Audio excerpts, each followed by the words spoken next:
46 years ago today, the SS Edmund Fitzgerald sank in Lake Superior. All 29 crew members aboard died. On November 10, 1975, one of the most shocking disasters in North American maritime history took place when the massive cargo ship SS Edmund Fitzgerald suddenly disappeared beneath the cold waters of Lake Superior. At the time, it was the largest ship ever to sail the Great Lakes, stretching an incredible 729 feet in length and carrying thousands of tons of iron ore. It was considered a strong and reliable vessel, and many people in the shipping industry even believed it was nearly unsinkable. But on that fateful night, during a powerful and violent storm, the ship vanished without warning. All 29 crew members on board lost their lives, and what made the tragedy even more haunting was the fact that no distress call was sent. There were no survivors, and no bodies were ever recovered. For decades, this mystery has captured the attention of historians, investigators, and the general public.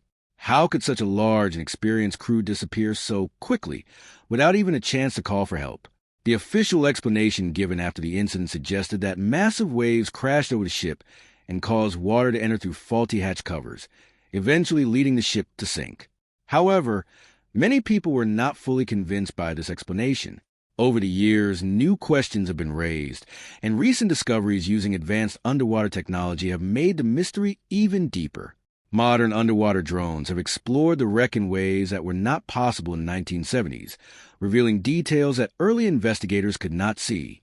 These findings have challenged the official story and opened the door to new theories about what really happened on that cold November night.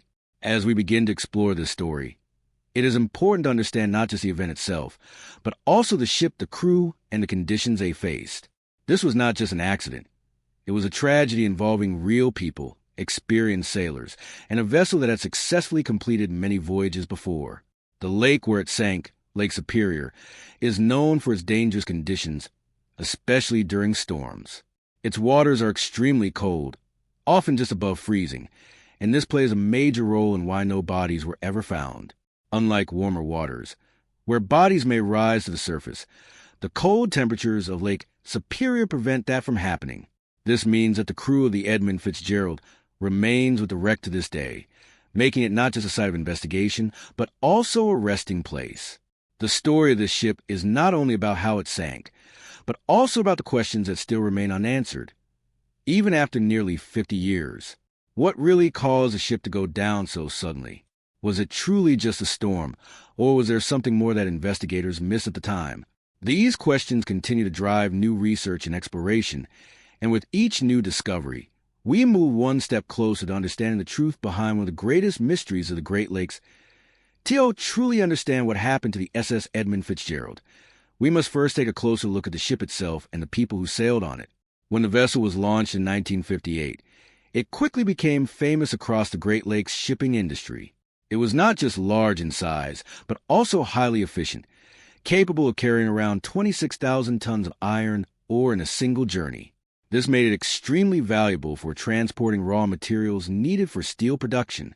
Over the years, the ship built a strong reputation for reliability.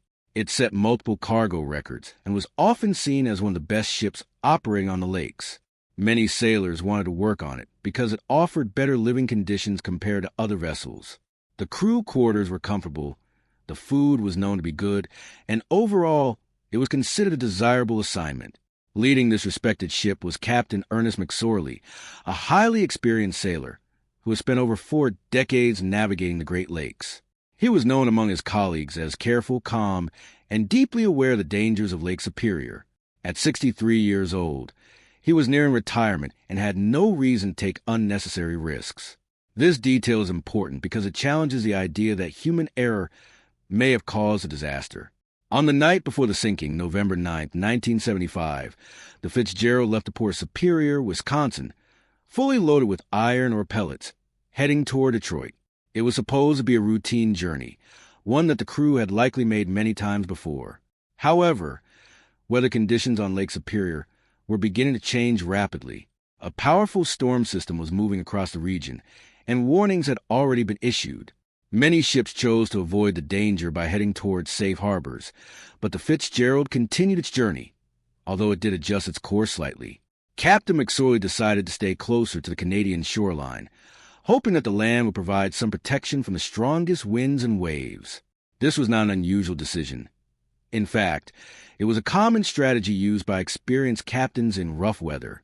Another ship, the SS Arthur M. Anderson, was traveling on a similar route, about 10 miles behind the Fitzgerald. The captains of both ships remained in regular contact through radio communication, sharing updates about the weather and their positions. As the day of November 10th continued, the storm became much stronger than expected. Winds reached speeds of over 50 knots, and waves grew as high as 25 feet, creating extremely dangerous conditions. By the afternoon, things had started to go wrong on the Fitzgerald. Around 3:30 p.m., Captain McSorley sent a message to the Anderson, reporting serious problems. The ship had lost both of its radar systems, making navigation much more difficult. There was also damage on the deck, and the ship had developed a noticeable list, meaning it was leaning to one side. This suggested that water might already be entering the vessel somewhere it should not. Despite these alarming signs, McSorley remained calm in his communication and asked the Anderson to keep track of the Fitzgerald's position using its radar. This moment is critical because it shows that the ship was already in trouble hours before it disappeared. The question that has puzzled investigators ever since is, what exactly caused this damage? Was it simply the result of the powerful storm, or had something else already gone wrong? Some believe that this was the beginning of a chain of events that would eventually lead to the ship's sudden and mysterious sinking. As the two ships continued through the storm, the Anderson kept the Fitzgerald on its radar, watching closely as conditions worsened. What happened next would become one of the most debated moments in maritime history, as the final hours of the Fitzgerald unfolded in a way that still raises more questions than answers as the evening of November 10th, 1975 approached. The situation on Lake Superior continued to grow more dangerous for the SS Edmund Fitzgerald. The storm had now reached a level far beyond what most sailors would consider manageable. Winds were howling across the lake at speeds of up to 60 knots, and massive waves were crashing against the ships, some reaching heights of 25 feet or more. Visibility was extremely poor with heavy snow and darkness, making it difficult to see even short distances ahead. Despite these harsh conditions, the Fitzgerald continued moving forward, relying heavily on the guidance of the nearby SS Arthur M. Anderson, which still had working radar systems. Captain Ernest McSorley had already reported serious issues earlier in the day, including the loss of both radar units and visible damage to the ship. Now, as the storm intensified, every decision became more critical, and the margin for error grew smaller with each passing minute. The Anderson's captain carefully monitored the Fitzgerald's position on radar, acting almost like a guide in the darkness. For hours, the two ships stayed in contact, exchanging updates as they pushed through the storm together. However, what happened during the final moments remains one of the most mysterious parts of this entire story. At around 7:10 p.m., the Anderson contacted the Fitzgerald to warn about another vessel that appeared on radar. Captain McSorley responded calmly with what would become his final message: "We are holding our own." These simple words gave no clear sign that the ship was about to face disaster. There was no panic, no urgent request for help, and no indication that the crew believed they were in immediate danger. But just 10 minutes later, something shocking happened. The Fitzgerald suddenly disappeared from the Anderson's radar. One moment it was there, fighting through the storm, and the next moment it was completely gone. Captain of the Anderson immediately tried to contact the Fitzgerald by radio, calling again and again, but there was no response. The silence that followed was both confusing and terrifying. Realizing that something had gone terribly wrong, the Anderson quickly contacted the Coast Guard to report the situation. A search operation was launched as soon as possible, but the storm made rescue efforts extremely difficult. Helicopters were unable to fly due to the powerful winds, and rescue boats could not safely navigate the massive waves. Throughout the night, there was little that could be done except wait and hope for some sign of survivors. By the next morning, pieces of debris began to appear on the surface of the lake. Life jackets, pieces of wood, and parts of the ship floated in the freezing water, confirming the worst fears. However, no crew members were found. Not a single body was ever recovered. The cold waters of Lake Superior play a major role in this tragic detail. Because the temperature of the water stays just above freezing, it prevents the natural processes that would normally cause bodies to rise to the surface. Instead, everything remains below, preserved in the deep, dark waters. This means that the 29 crew members of the Fitzgerald likely remain inside or near the wreck even today. This fact adds an emotional weight to the tragedy that goes beyond the loss of the ship itself. Families were left without closure, without remains to bury, and without clear answers about what truly happened in those final minutes. The sudden disappearance, the lack of distress call, and the complete silence from the crew all point to one disturbing possibility. Whatever happened to Fitzgerald occurred so quickly that the crew had no time to react. This idea has fueled decades of debate and investigation, as experts continue to search for an explanation that fits the strange and sudden nature of the disaster. In the days following the sudden disappearance of the SS Edmund Fitzgerald, search and recovery teams worked under extremely difficult conditions to understand what had happened. The storm that caused the disaster did not calm down immediately, which delayed many early efforts to locate the wreck. However, as the weather slowly improved, investigators began to focus on finding the ship beneath the surface of Lake Superior. Eventually, using sonar equipment, the wreck was located about 530 feet below the water. What they discovered raised more questions than answers. The ship was not resting in one piece as many had expected. Instead, it had broken into two major sections. The front part of the ship, known as the bow, was found sitting upright in the muddy lake bottom. The rear part, called the stern, was located some distance away and was upside down. Between these two large sections was a wide field of scattered debris, including broken metal equipment and pieces of the ship's structure. This discovery made it clear that the Fitzgerald had not simply filled with water and gently sunk. It had experienced a violent breakup, suggesting that something much more sudden and powerful had occurred during its final moments. In response to this tragedy, the United States Coast Guard launched a full investigation to determine the cause of the sinking. At the same time, the United States Navy provided assistance by sending underwater cameras to examine the wreck. However, it is important to understand that the technology available in the 1970s was very limited compared to what we have today. The cameras used at the time were lowered on cables and had restricted movement, poor lighting, and low image quality. As a result, investigators could only get a general view of the wreck and were unable to closely examine important details, such as the condition of the ship's hull, hatch covers, or internal structure. Despite these limitations, the investigation moved forward, and in 1977, an official conclusion was announced. According to the Coast Guard, the most likely cause of the disaster was that large waves had crashed over the deck of the ship, allowing water to enter the cargo hold through faulty or weakened hatch covers. Over time, this water buildup would have reduced the ship's ability to stay afloat, eventually causing it to sink. While this explanation seemed reasonable at first, it did not satisfy everyone. Almost immediately, experts, engineers, and even members of the shipping industry began to question the findings. One major group that raised concerns was the Lake Carriers Association, which represents companies operating ships on the Great Lakes. They argued that the hatch cover theory did not fully explain the sudden and complete disappearance of the Fitzgerald.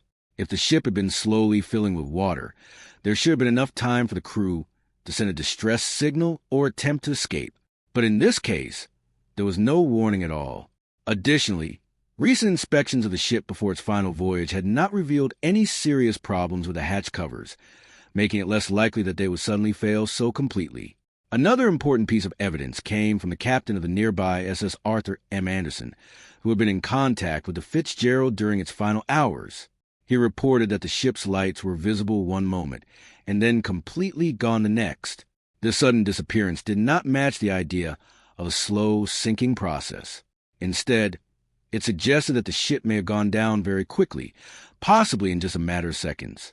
This observation added even more doubt to the official explanation and led to the development of alternative theories.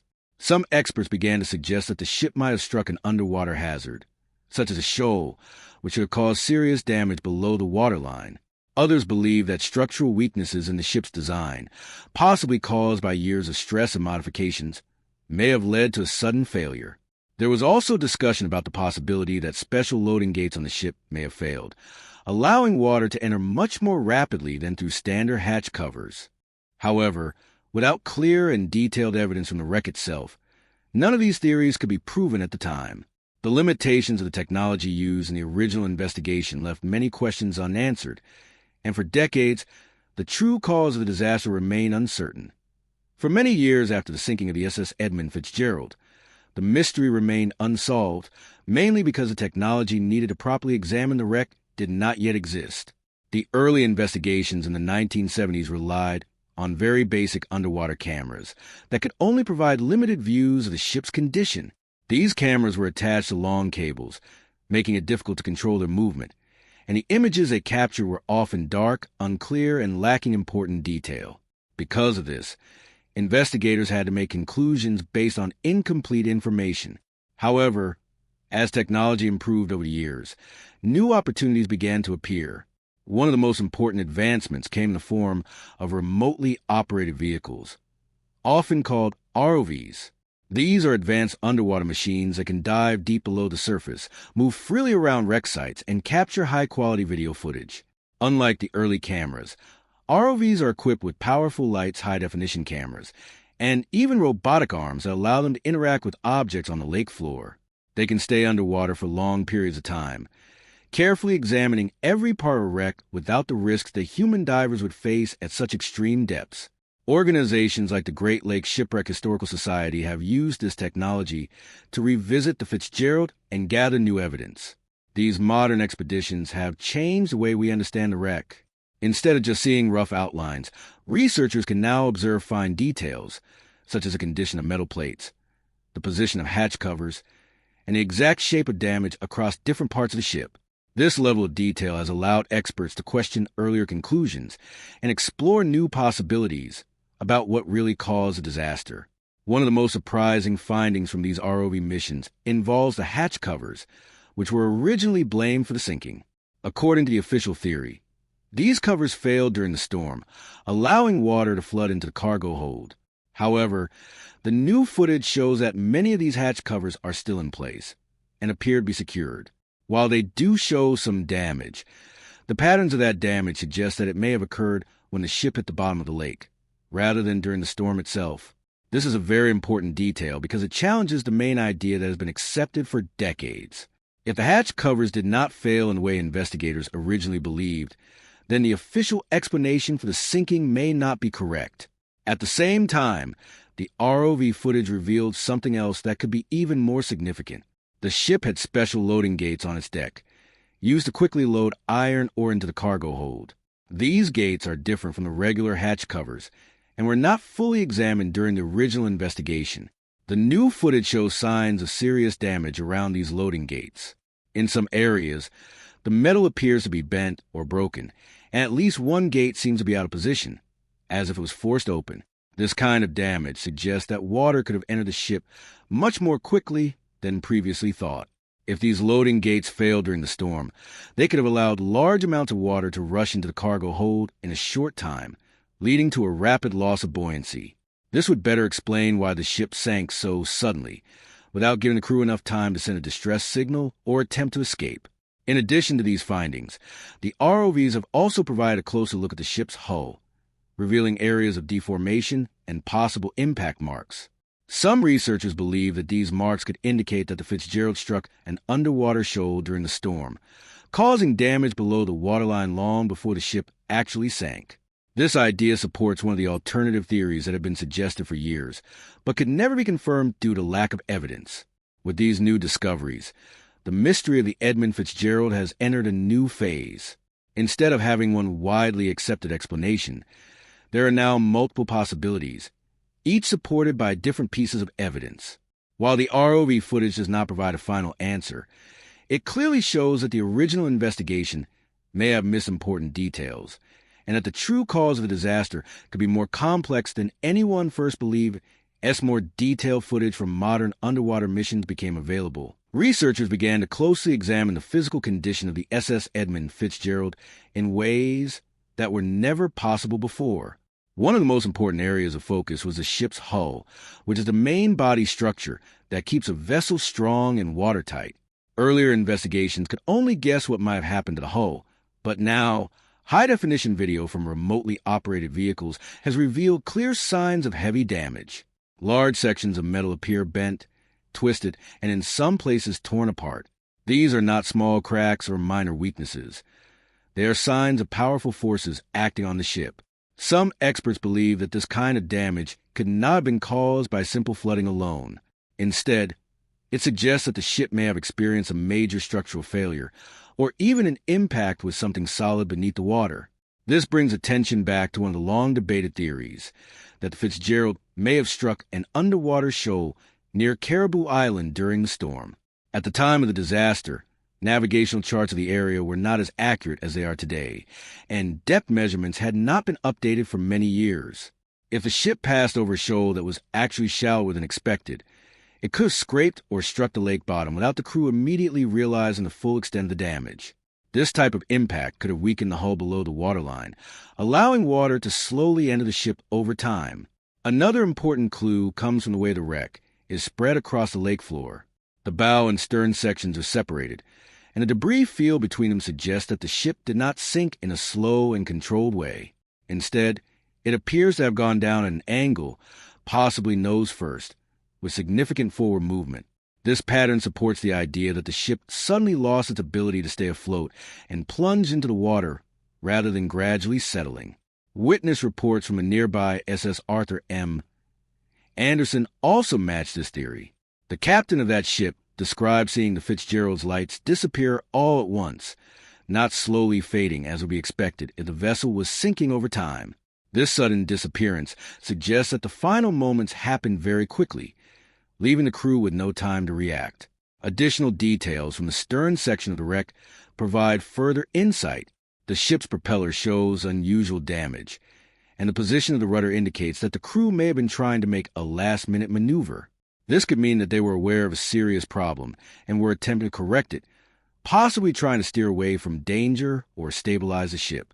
However, whatever action they took was not enough to prevent the disaster. Some parts of the hull near the stern also show signs of deformation that may have occurred before the ship broke apart, suggesting that structural failure could have already been underway while the ship was still on the surface. When all of this evidence is considered together, it creates a picture that is very different from the original explanation given in 1977. Instead of the ship slowly filling with water due to faulty hatch covers, the new evidence points toward a much more sudden and violent event. It is possible that the Fitzgerald was already damaged hours before it sank, either by striking a shoal or by experiencing stress-related structural failure. As the storm continued to batter the ship with massive waves, the situation may have reached a breaking point.